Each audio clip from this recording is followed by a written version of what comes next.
Good morning, Upstate Church, and welcome into online worship this morning. My name is Dallas Wilson, and I am the teaching pastor at our Upstate Church Haywood location, and we're so glad that you and your family are able to join us this morning. I know today looks a little different. We're not able to gather together in person, but we're not going to let the weather throw us off. I hope you and your family are staying safe and warm in the midst of Snowmageddon 2026, but man, we're still going to get together and worship the Lord together, even if we have to do it virtually. Let me go ahead and invite you right now to take this stream and share it on social media or whatever platform you're watching on, to invite others to join us and make sure that the rest of our church family knows that even though we're not meeting in person, we are meeting together online right now. So go ahead and do that. As we get ready to continue in our Culture War series, I want to take just one moment and make you aware of a couple of very important dates coming up in the life of our church. And since you're at home and you got all the time in the world, why don't you go ahead and put these on your calendar and be sure to sign up for them. First of all, for all the students up there, let me remind you about Upstate Students Reckless Weekend coming up the first weekend in February. You can find out more information about this at upstatestudents.org, but this is very important. Today is the very last day to register. Students, you don't want to miss this, so go ahead and sign up now, even as we start worship this morning. The only other thing I need to make you aware of is the Engage Women's Conference. Ladies, you're not going to want to miss this weekend of encouragement and fellowship and growing in the Lord. This is going to be March 7th at our Simpsonville campus, and you can sign up for that at upstatewomen's.org. I think that's all the announcements I have for you this morning. Why don't you take just a moment and get ready to hear from the Word of God as we continue in our Culture War series. And today we're going to be specifically talking about worship, work as worship, and how we can have a meaningful impact every single day for the kingdom of God, even through our vocation. So I'm going to turn you over to Pastor Wayne now, and we're going to dive into God's Word together. Good morning, church family. Man, it's so good to be able to come to you this morning, to be able to bring you the message for the week, but this is clearly under unique circumstances, because if you're watching this video, it means that we've all been snowed in or maybe iced in. It depends on the forecast and who was right. And so with all that being said, I've got some help this morning. It's not going to be a traditional me standing in front of a table and just preaching to a camera, but I've invited Stephen Williams and Pat Gillen, two of our pastors, to join me in having a conversation about this message, the next message that was in our series, Culture Wars, and so we'll get to that in just a minute. But I wanted to start just by kind of offering a little bit of update and give some news that's pretty exciting. Just this past Wednesday night, we had a church-wide vote, online voting, and church conference in person, all together affirming the three-part recommendation that was related to both the Haywood and Five Forks campuses, and so that's super exciting. 99% of the vote went to the affirmative in regards to the sale of the property and relocation of Haywood campus. But then also about 97% for the second and third part of the recommendation, and that would be the reallocation of funds from Haywood to Five Forks, going to begin the construction of the Five Forks campus, which is exciting, going to get that moving quickly. And then also the third part of that was to go ahead and pre-approve the funding of a permanent facility for Haywood after 3 years in a temporary venue. So, hey, guys, I mean, what do y'all think about kind of the news of just the future direction and how God's provided in the midst of kind of terrible circumstances of a roof collapsing? Absolutely, but it's been exciting to see how God's hand's moving and providing for immediate needs and also kind of lifting the lid for the future of growth. It's awesome. Yeah. And even, Stephen, what do you think about, like, I know what we've seen, it's kind of unprecedented, anything I've ever seen, but like Haywood started 2.5 years ago, 150, 170 people, and to reach 700 and launch a campus out of it. I mean, right now they're averaging together, Greenville and Haywood, right at 900 a week. Sky's the limit, I know, but what are you dreaming about could happen at if it was Greenville Convention Center, for instance, where they worship for 3 years at Haywood? Oh, yeah. Well, what has happened is it's almost immediate. So when everyone starts to go to Haywood, and then you say, okay, everybody's going to Greenville, there's going to be a Sunday off. But immediately there's more. So when you hit Greenville, there's almost the expectation that first Sunday is going to automatically be more. You don't know where the people are coming from. Right. And it's like, did 500 people go out and invite more? But it just happens. So it really is God just doing something special that I think He could continue to do and will continue to do everywhere we go. Yeah. And speaking of everywhere, real quickly, I'm just going to go through these because people will be watching from all the different locations. So I know if you go to upstatechurch.org, you can see the list. But man, we're grateful for the folks watching from Anderson, from Five Forks, from Fountain Inn, where Pat is our teaching pastor there. You want to give us a little bit of an update what God's doing there? Oh, man, it's been incredible. Last year, we baptized 22 people at Fountain Inn campus, which is awesome. First full year. We started really after Hurricane Helene, was supposed to be our first Sunday. So it's two bookends, right? yeah. We went from Helene to Ice Storm so far. But, yeah, it's been exciting to see God working there at the Yount Center. Similar kind of thing like the core group, and then compared to what you're averaging now, it's really just unreal how God multiplies. It's so cool, and we got plenty of space to continue to grow, true. and so we continue to grow. Our student ministry is needing more space, and we need more space for groups, and we've got more people that need to be in groups, so it's exciting. That's cool. Yeah. We mentioned Haywood a minute ago. Out of Haywood, we planted Greenville. A soft launch was at the end of the year. Their first official day as a campus was first Sunday in January. But again, they're running 180, 190 on Sunday incredible. mornings. Really great. Hayden is doing a fantastic job there. Harrison Bridge, of course, we just in a transition right now. Josh Bradley doing a great job. You want to kind of give everybody an update as far as Harrison Bridge? Everybody that's there when we go in there has a positive attitude. The core groups everybody's looking forward to seeing what God does. Josh is doing an amazing job with preaching and leading, and everybody just keeps coming back. Usually when the transition happens, people just kind of fall off or go somewhere else. Right. But it's just staying consistent and really exciting. That's cool. Yeah. And then, of course, shout out to Malden campus, those watching, and then Simpsonville. Of course, Stephen Williams is our Simpsonville hub pastor, and some people remember what in the world's a hub pastor. Stephen, tell them a little bit about what you do as far as just kind of the mentoring aspect of a lot of our teaching team, and then also like the campuses in the Simpsonville hub and your responsibilities.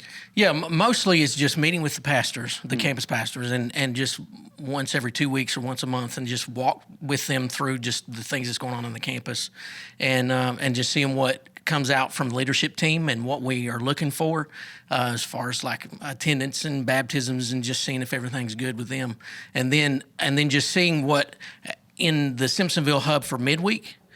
How that everybody in the hub can meet at Simpsonville and have the space and everything that they need. And really, it is fantastic to work with all of the people, the campus pastors, then the CLMs and everybody else, where everybody's all-stars. So really, it's just meeting with them and saying, hey, y'all good? Yep, we're good. Okay.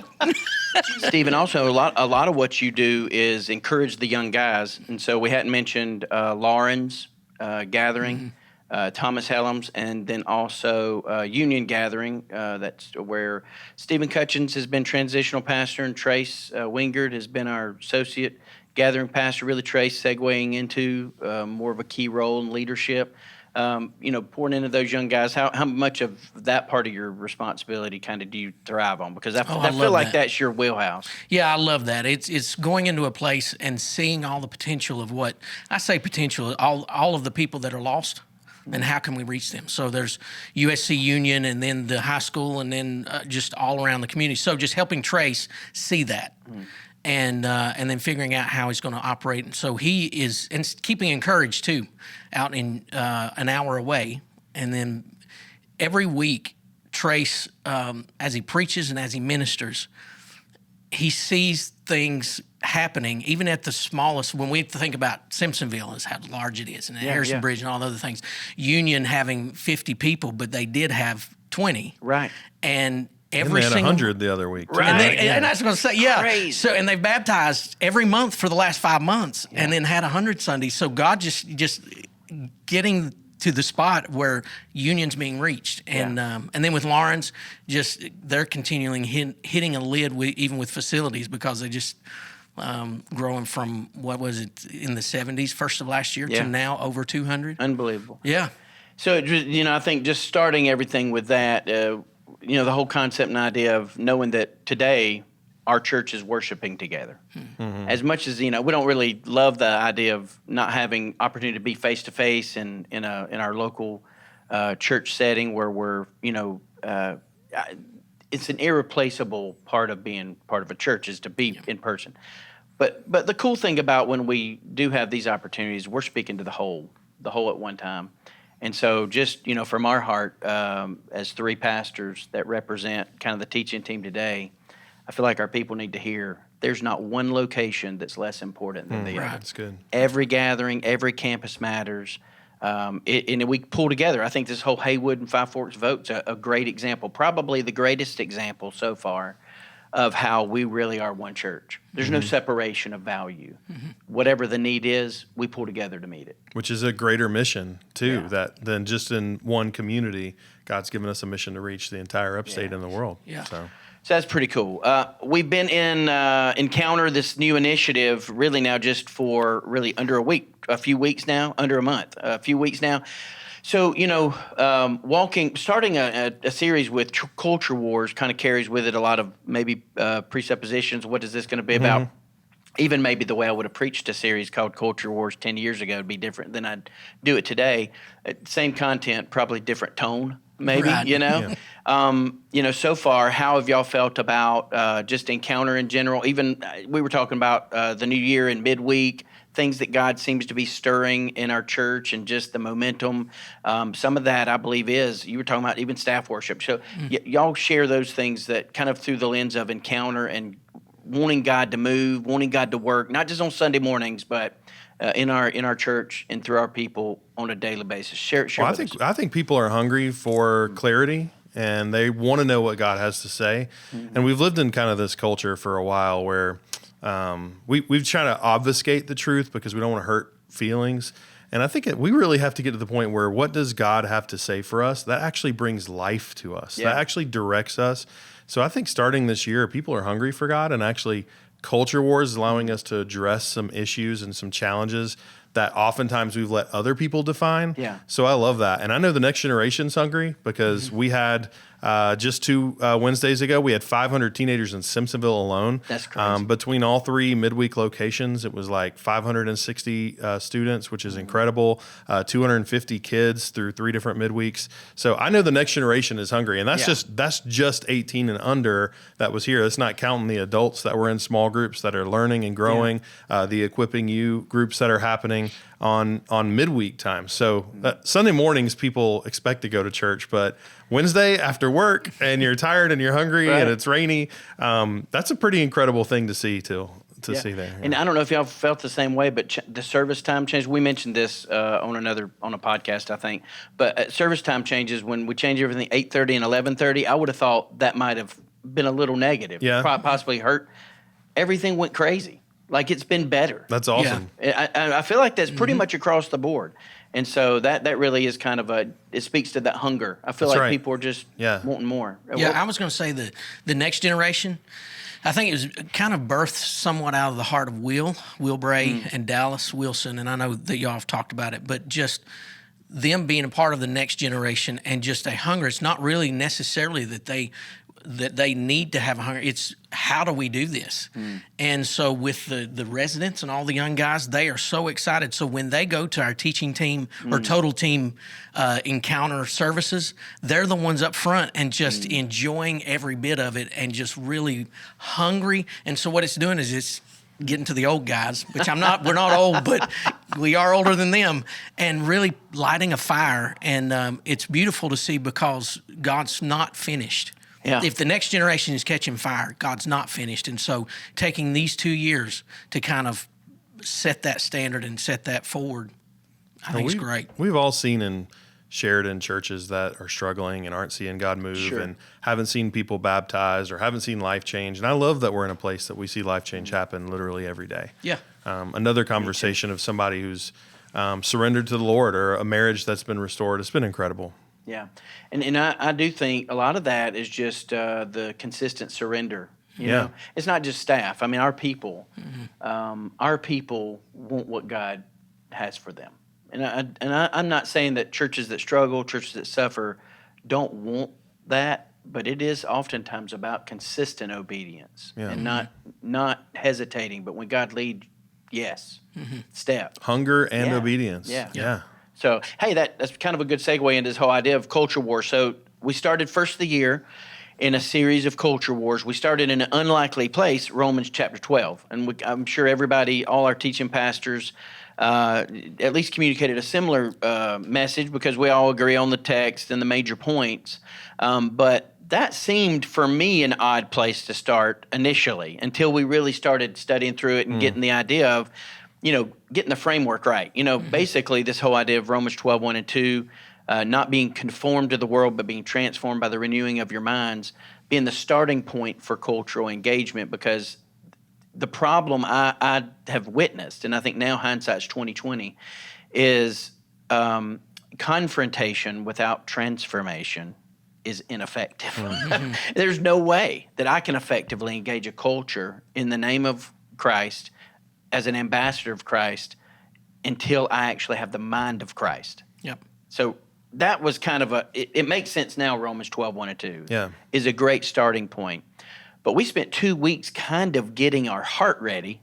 The second week was about apathy. And Romans 12, 13 through 16, I think it was saying, don't be slothful in zeal was the terminology, which is always a little bit strange. Right. But, that whole idea of, again, more of a foundational, motivational part of preparing your heart for engagement. Would y'all say, is that how y'all presented it? Absolutely, yeah. I mean, we are in a culture that just values apathy, and we need to not have that attitude toward the Lord. Yeah. We need to be excited and zealous for Him, for sure. Is there anything that stood out the first couple of weeks to you, Stephen? Yeah, it almost set the foundation. The first sermon was getting your theology right. So you're a heart of transformation where it's a heart of Christ. And then the second one was your attitude.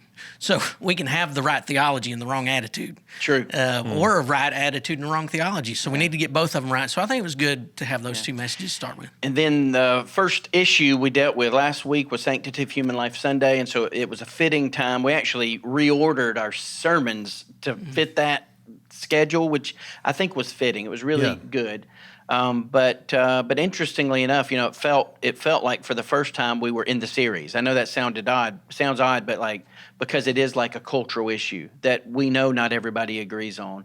I do feel like from everything I've heard, man, that the people responded well. The teaching pastors hit the right tone of truth and grace, recognizing that the scriptures are the scriptures. We speak the truth, but how we communicate that truth matters. And so I love that we'll not spend more time elaborating on that issue, but I do think that was a good first issue or topic to talk about. This week the subject matter is on work of all things, and that again almost may be a little bit of a sidestep, and some people may say, well, what in the world does work have to do with cultural engagement? And so this idea of not just work, but seeing work as worship to God. And so before we dive into that, what's your initial thoughts on the idea of work and cultural engagement? How does it fit? I think work, the way we see work, because we do so much of it and it's supposed to, that it would probably govern how we operate in society. So if if somebody's going to be an electrician, how they treat their customers, how they do the work itself, and all that they are doing has to have the right framework, and it has to have a Christ-centered framework as worship, or it won't be done the way it's supposed to be done. So it's definitely part of culture. 2 Corinthians 5 says we're ambassadors, but I think we usually think of that, we're representatives of Christ. We think evangelism, missions, but what we're saying is this ambassador thing applies to every part of our life. Well, and then what's the first question you ask when you meet somebody after you get to know their name? Well, what do you do? What do you do? Yeah. Right. And so much of your identity is, that's right. That's right. But I mean, so much of your identity is caught up in what you do. And I think there's an unhealthy aggression we can take toward work where it becomes such a big part of our lives that it replaces the reminder for us that God has actually placed us here to work hard as worship for Him, keeping Him at the centerpiece. That's so good. Just like what you said. So the first passage came to my mind is not a passage that is the primary text. But when Amy and I were even talking work as worship, she literally said, "Was that 1 Corinthians 10:31? Is that what y'all are going to talk about? Is that your primary?" And I was like, "No, it's actually not." But here's what 1 Corinthians 10:31 says that I think is super relevant to everything we'll talk about. Paul says, "So whether you eat or drink or whatever you do all to the glory of God." That's good. I do think that is the heart of what we're going to talk about for the next 45 minutes. Is kind of this heart of, when you're transformed by the renewing of your mind, being sanctified in the likeness of Christ, it changes your actions, not just your intellect. It doesn't just change what you believe. It actually changes how you live it out. And if that's the case, then it doesn't matter if you're at a restaurant eating. It doesn't matter if you're asleep at home. It doesn't matter if you're working in your occupation. You are representing Christ. It's a worldview shift, right? It major. Yeah. It's all consuming. Yeah. So I do think in a weird way, it's crazy that I even question, does work as worship fit cultural engagement? Because again, it's almost that foundational part of our identity that leads into how we're going to. And our entrance into the world in many ways. Yeah. Well, if you imagine if the whole world worked like they hated it, like we're coming to retirement, we got to get done, and their attitude stinks. Imagine how terrible society would operate, right? It feels that way sometimes. Yeah, it does. So there has to be a genuine Christ-centered view on work, or everything's going to collapse. I mean, just think about how many times you see somebody at work and they're miserable. Yeah. Right. I mean, like miserable. Yeah, it's frequent, right? I went to the DMV the other day and was in and out in 10 minutes, and I was like, this is the craziest experience I've ever had. It's usually the exact opposite of this, right? Amy, I had to go to the hospital for a very minor procedure. Nobody get upset or anything, but it was I was there. The thing that stuck out to me, made me think about it a second ago, is how nice everybody was. And this is what's bad in our day, is when people seem to enjoy what they're doing as an occupation and they're kind to other people. It's odd. It feels unusual. Yeah. It's because the norm is I'm miserable. I'm having to do this.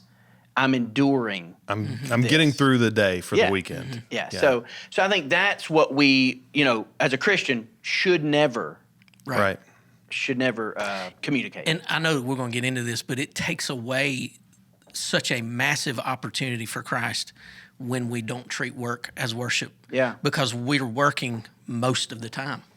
That's and right. so if we take that away, then we're taking away a massive opportunity to witness. That's right. When you look culturally, who were the people we looked up to when we were kids that we wanted to be? Policemen, firemen, right? Teachers. Now, what is the next generation? Who are they looking up to? It's influencers or streamers. Right. It's a different value of work that we have in this world today than we used to have. And that's not to say that we had it right 100%, but it has changed. Yeah, and I think, Amy, even this afternoon when we were talking about it, she said a word that I think does encapsulate what you're talking about, and it shifted. It started with I'll say my generation. I'm older than y'all a little bit, just a tiny bit. But generationally, maybe we're in similar categories, but I would say it started with my age group, but it's definitely gotten worse, and that is entitlement. The idea of I'm entitled. Absolutely. Most of the world's problems right this minute are centered around a sin of pride that is realized in this idea of entitlement. You owe me something. Yeah. Everyone owes me. I deserve this. And which is the opposite of a recognition of our total bankruptcy spiritually and the need of Jesus. That's right. That's right. So, hey, let me read this real quickly. I'm going to read a portion of Genesis chapter 1, chapter 2, and then just going to spend the next little bit talking about the points that our teaching pastors had kind of established, and we'll walk through it. But verse 24, Genesis chapter 1, verse 24, here's what it says. And God said, let the earth bring forth living creatures according to their kinds, livestock and creeping things and beasts of the earth according to their kinds. And it was so. And God made the beasts of the earth according to their kinds, and the livestock according to their kinds, and everything that creeps on the ground according to its kind. And God saw that it was good. Then God said, let us make man in our image, after our likeness. This is that really subject from last week, talking about the value of life. We're made in the image of God. And he said, let them have dominion, a key word there, dominion over the fish of the sea, over the birds of the heavens, over the livestock, over the earth, and over every creeping thing that creeps on the earth. Verse 27, so God created man in his own image. In the image of God, he created him, male and female, he created them, and God blessed them, and God said to them, be fruitful, multiply, fill the earth, and subdue it. And here it is again, have dominion over the fish of the sea, over the birds of the heavens, and over every living thing that moves on the earth. And God said, behold, I've given you every plant yielding seed that is on the face of the earth, and every tree with seed in its fruit. You shall have them for food. Kind of another piece of this dominion and subduing it.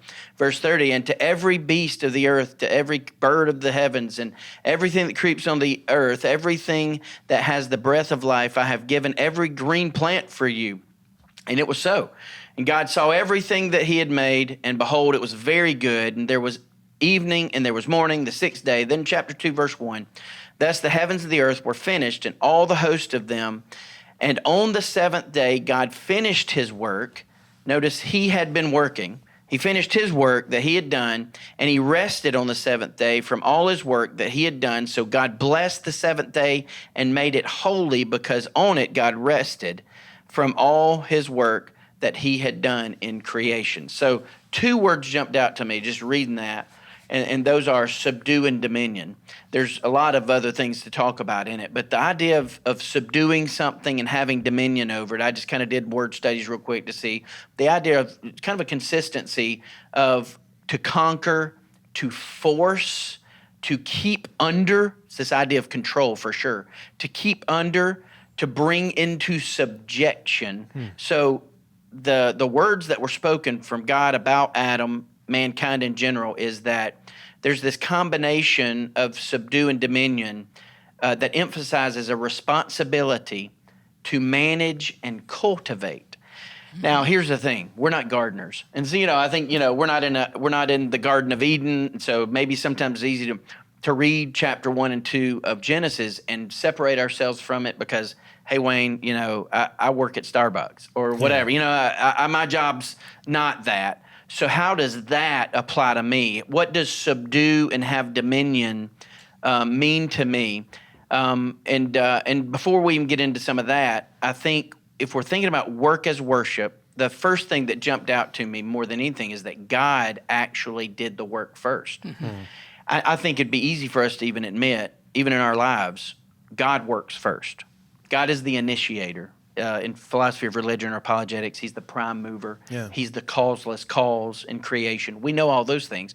But how is he first? How does he work first every day? I mean, how does anything come to your mind in relationship to, sometimes we think of it as being, I have the obligation, I carry the burden, but God is the one who initiates work.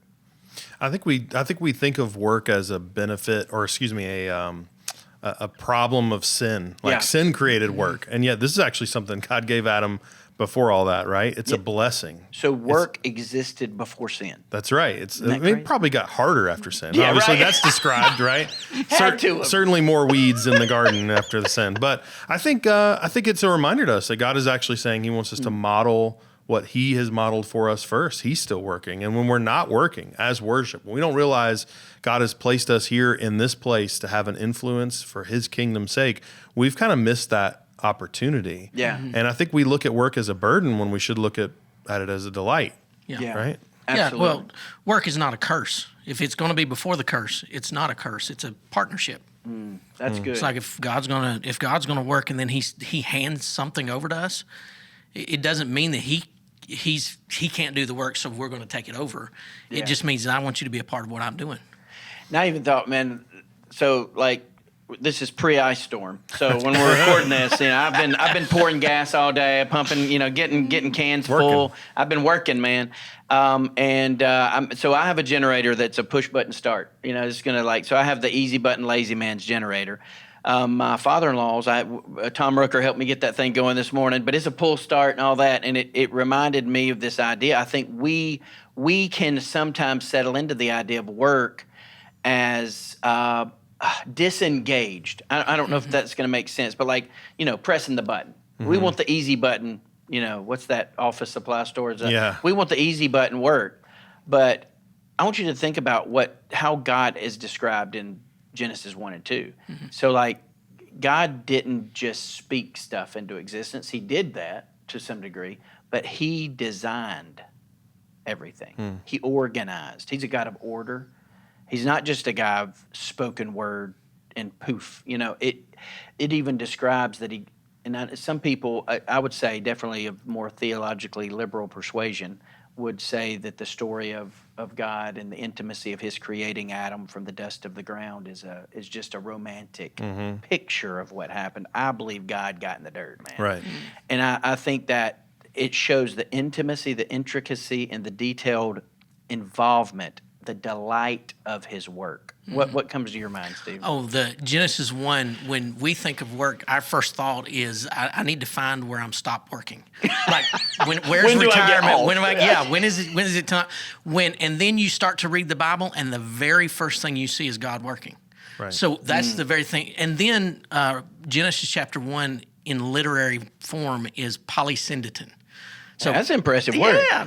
So polysyndeton is basically a literary structure where the conjunction "and" is used a lot, and it's for emphasis, and it's used unnecessarily. Like you could do something, but it's used so that you can show order and that it's very important. So it's "and he made," "and he said," "and he." So of all the "ands," God is referenced more than 30 times. Wow. And every single time, it's him doing something. It's him talking or him, it's very good or whatever it is in the reference. And for us, we are mentioned very few, humanity, and it's what he has done with us. So it's really showing that the work started with God and that it is very important that we see that God was working all the way through the beginning. And Wow. in any other literary form, it would be obnoxious if I were to sit here and go and. But in this, it's like an emphasis, like God did Builds this, on and top. he did this, and he did this. And by the way, he did the stars too. So, And it reminds us of something we say all the time, and that is that man's not the centerpiece Yeah. of the gospel. Right. God is. yeah. Well, you mentioned the easy button. I think we're looking for work to define our worth. We're trying to find our worth in what we've done with our own hands.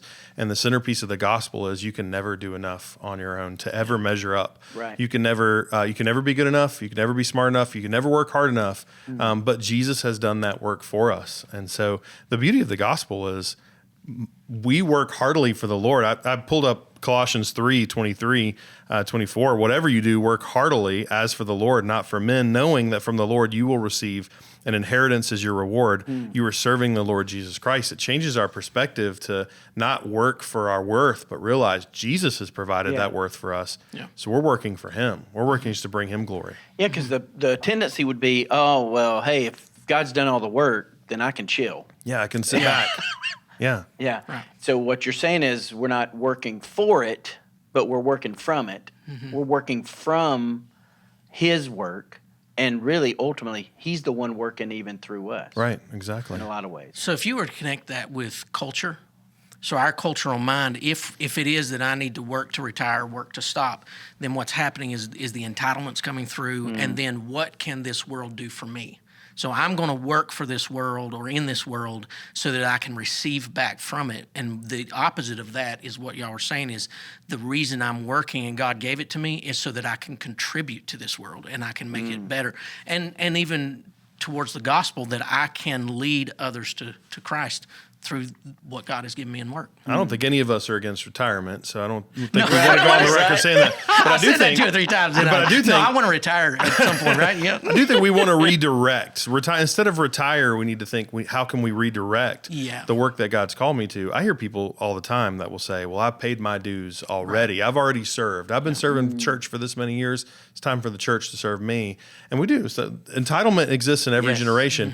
And I think there's a time for us to say, how can we redirect our ministry? It may not look the same in the work that we do, but when we retire one day, we're going to have more time on our hands to be able to disciple and impact more people. And there are people, we won't name any, but I mean, there are people who that's clearly happened. They almost look toward retirement so they can give God more. Absolutely. Yeah. Yeah, and true. it always blesses me when I hear, people say that. Well, I'm hoping, once I retire, it's going to open up just a lot more opportunity for me to go on mission, Be available serve. and travel and So that's pretty cool. Mission trips. Well, let's dive into these three. These are 3 points that we have established as a teaching team. For those who don't know, we kind of work together way ahead, months ahead, to establish these kind of ideas, divisions in the text, and so forth, so on.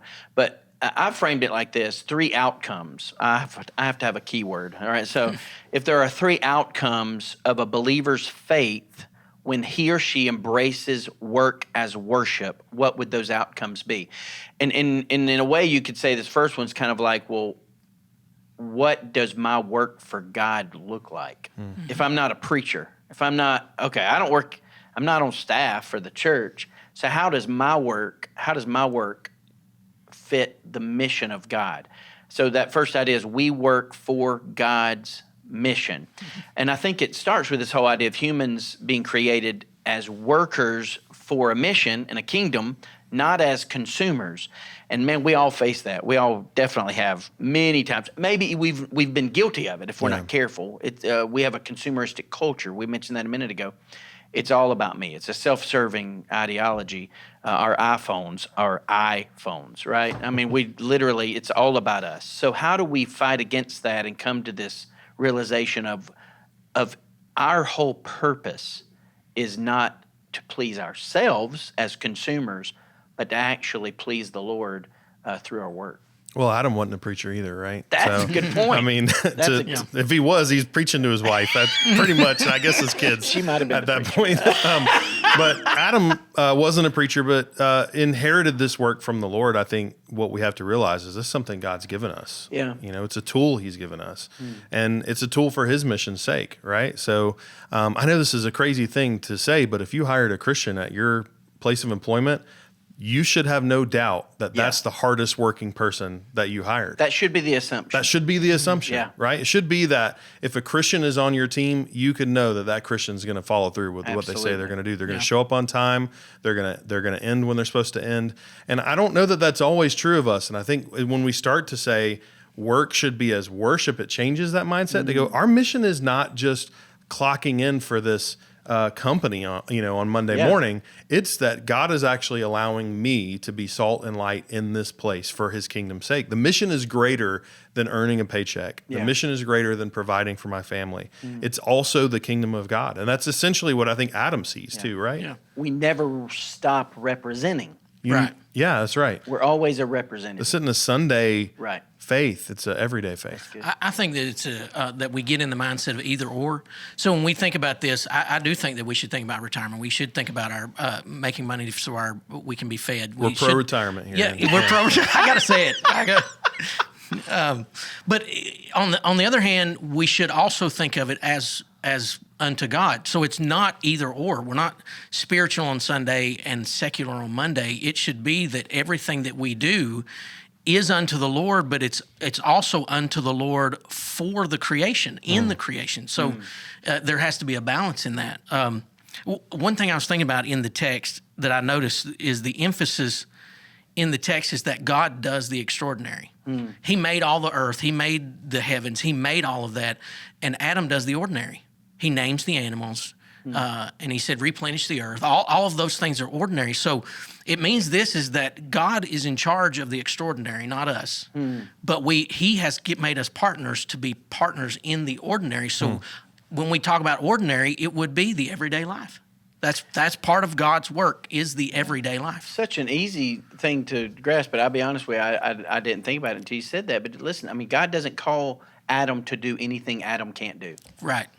Yeah. That's true. That's right. I've never thought about that. I mean, he didn't ask Adam to do God stuff. No, that's God's business. And the reality is we're all called to ministry. Sure. Right? Yeah. Every single believer, is called to ministry. It may look different. You may be an attorney. You may be, picking up trash on the side of the road. I don't know. But we're all called to ministry and doing what we're doing for the kingdom of God. So I think that's appropriate. How much does last week's message, and I know it was exclusively about sanctity of life and defense of the lives of unborn babies, certainly, and the vulnerable in other cases too. We talked about much more than just abortion. But how much does being an image bearer have to do with our responsibility to work with excellence? Yeah, absolutely. I mean, people see us, they're waiting for us to fail as Christians.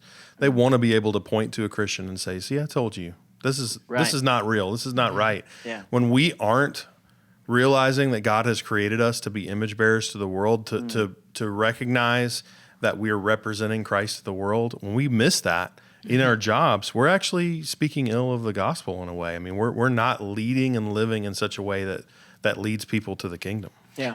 I think if we view work as worship unto the Lord for the glory of God, however you want to state it, that our work is viewed in a Christian perspective, then we will have no danger of treating people the way that we preached about last week. Because if you work that way, then you're going to choose the work that God wants you to have. You're not going to choose the work that would be harmful to society. Yeah. And then the way you treat them in the work that you do is not going to be abusive, and it's going to be right. So they both connect. I had written down a statement that I didn't know you were going to say this about, the whole idea of, and I rephrased it. God didn't call Adam to do God stuff, but I think that's so true with this. Our responsibility is not to replace God, but to represent God. And that's everything we've been saying in this first point, is as we're on mission to God, for God, we're not trying. God's not called us to do stuff we can't do, and He's not calling us to do anything, even in our workplace, that's not reasonable. From a person who's had a renewed mind, Right. after a transformed life. And so our responsibility is not to replace God, but to represent Him. Let's go to the second thing real quick. So we talked about we work for God's mission, but the second outcome is that we work as God's stewards. And all these things are overlapping. I think that a lot of times when we have our 3 points or 2 points, that they're very related, similar points. But in chapter 2, verse 15 in particular, here's what Genesis says. God took the man and put him in the Garden of Eden to work it and to keep it. And so he was to, going back to those two words we mentioned earlier, he was to steward it. Right. Like his responsibility, if you wanted to just encapsulate in one word, God called Adam to steward the garden well. Chapter 2, verse 15, really important, pre-sin. Pre-fall. Mm-hmm. Adam has not sinned. Nobody's eaten fruit yet. Yeah. But work is present in the garden. There's a task to be done, even in a perfect world. Mm-hmm. Isn't that crazy? Because I think you're right earlier when you said, I think we often look at work as almost like punishment or burden to bear, not an opportunity. And so work happens before the fall. It's not a curse. You said that earlier. Right. It's not a curse. This was a holy work in a perfect world. And so with that in mind, what would you say, how does that change our outlook of work when we think about it as we're stewarding this responsibility or this opportunity God's given us in a everyday job? Let's say if it's working in a restaurant or I'm a nurse in a hospital. I mean, how do we look at that as I'm stewarding that? It makes it matter. It's like what I'm doing matters. So at the end of the day, I'm having an eternal impact on somebody. And if it doesn't matter, then you get through with the day. It's like, oh, good, I'm glad that's over. and then you go home and kind of recover from the day and then go back. But and days are hard like that. And we do have days like that. But if we look at it as a whole and making an eternal impact, it does change our perspective in saying that it matters for me to get up this morning and go to work. And even if I'm going to work because of my family. I'm going to work because my coworker needs an example, or I'm going to work whatever reason it is, but it matters. Well, John Piper had a famous sermon, "Don't Waste Your Life," that really kind of encapsulated this idea, right? And I think it has to do with ultimately our drive and our identity and who Christ is, that if we're looking forward to retirement so that we can pull out of any kind of spiritual responsibility and stewardship that God's given us, then we've actually missed exactly what He's placed us on this earth for. And so I think that's why we say, let's redirect that attention. But if we lose our job and we lose our identity with it, then we have realized that job has been the idol.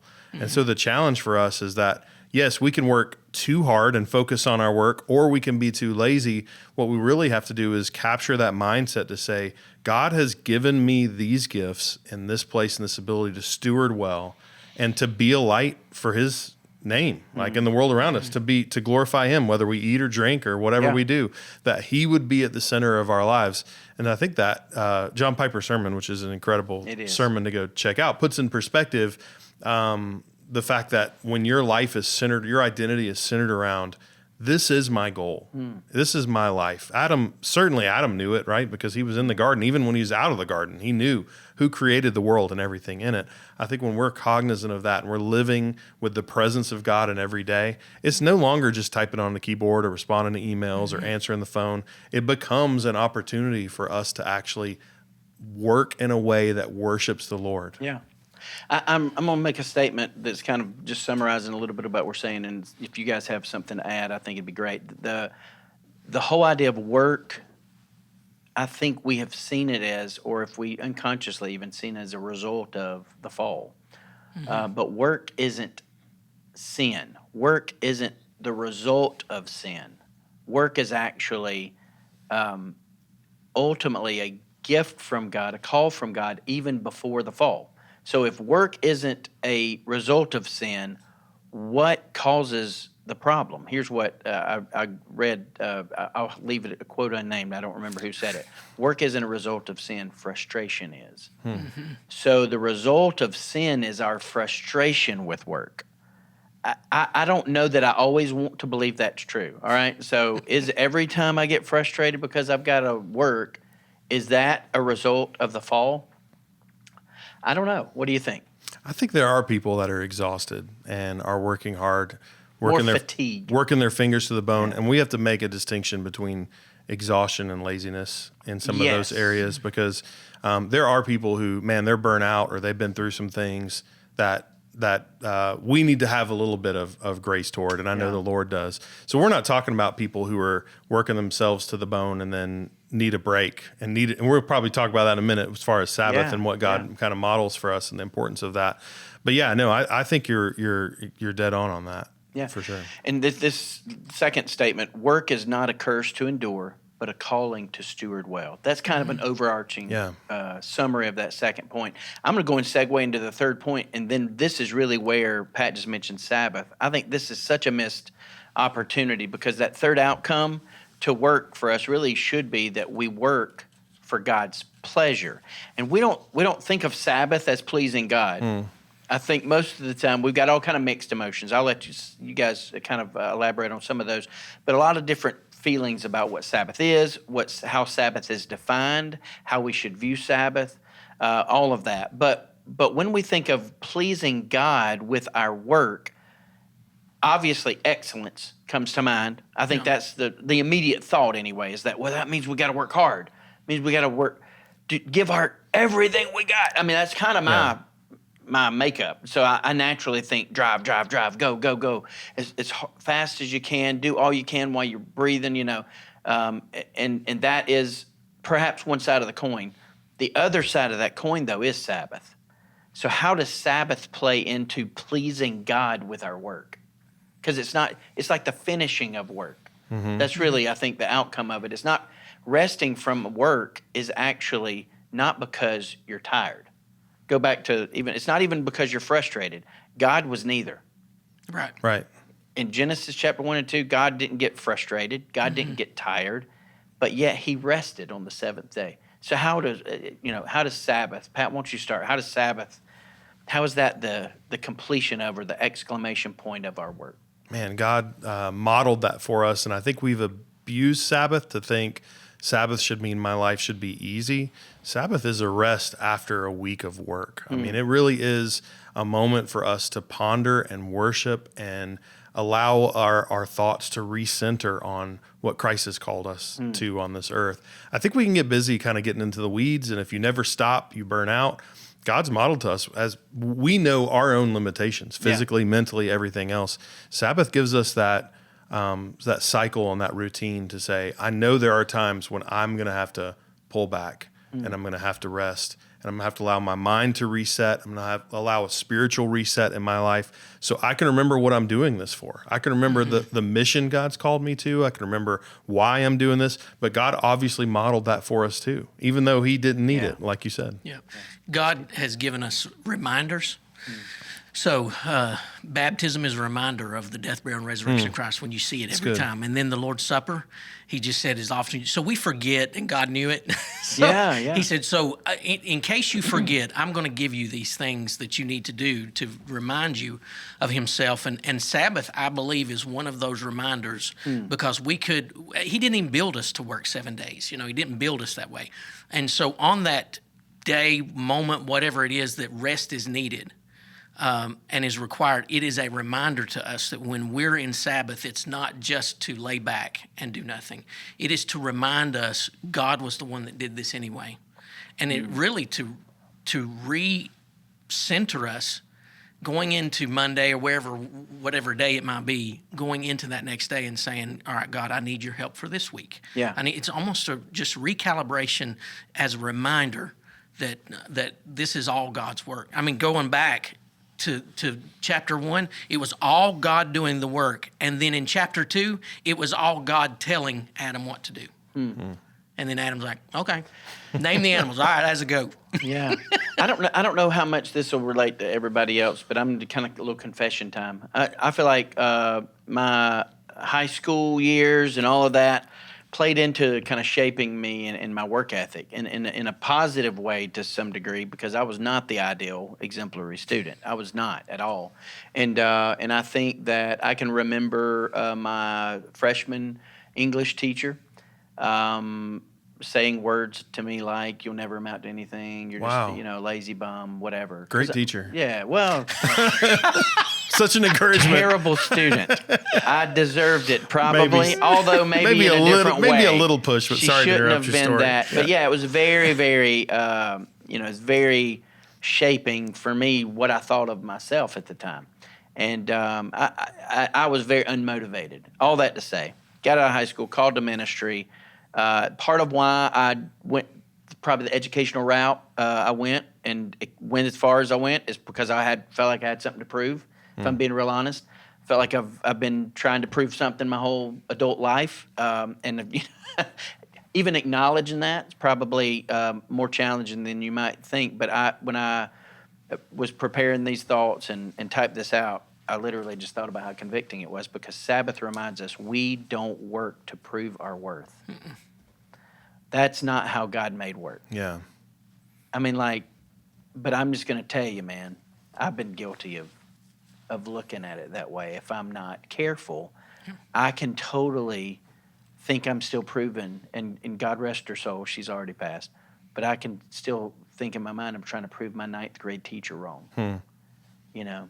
And that's crazy for a grown man to say, but I think it's easy for all of us to think, yeah, our work is a demonstration and a proof to how much we're worth. And that's why when sometimes somebody says, what do you do? Men ask that question more than women. And I think the reason is because we identify what we do with who we are. Yeah.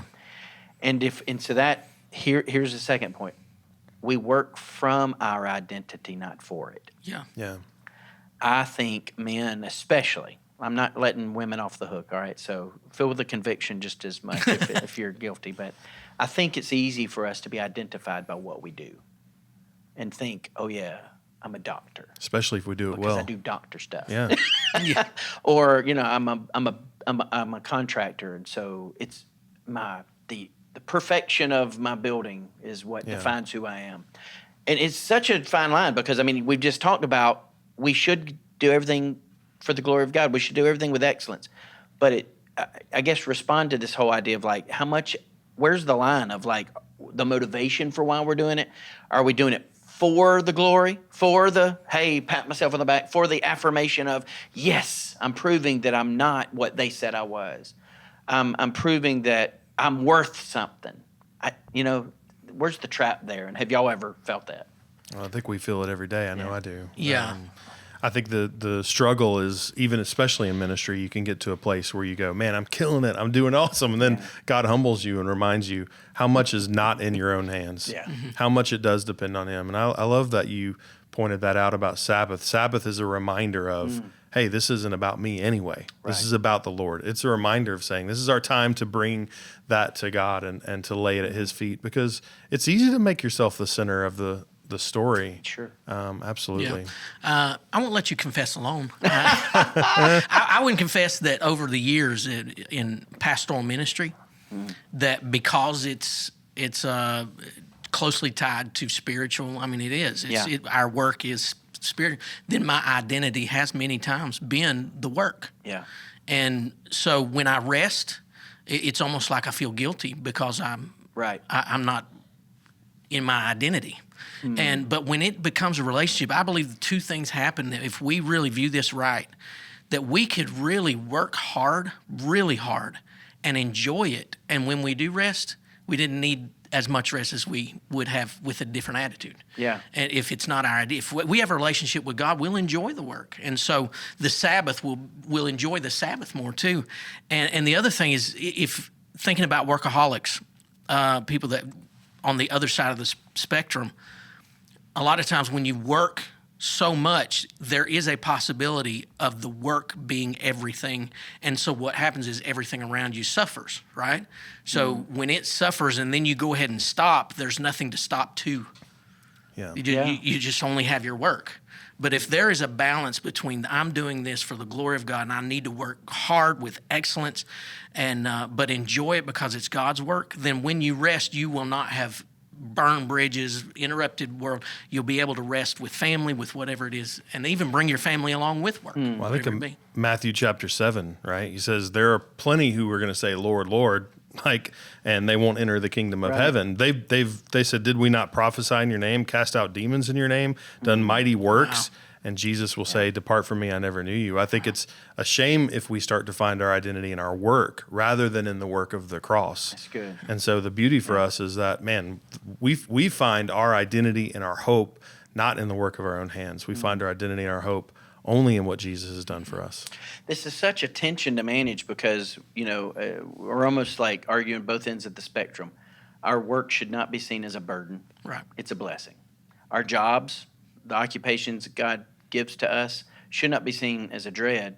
I mean, these are gifts that God has given us to provide for our family, to represent Him well in the public square.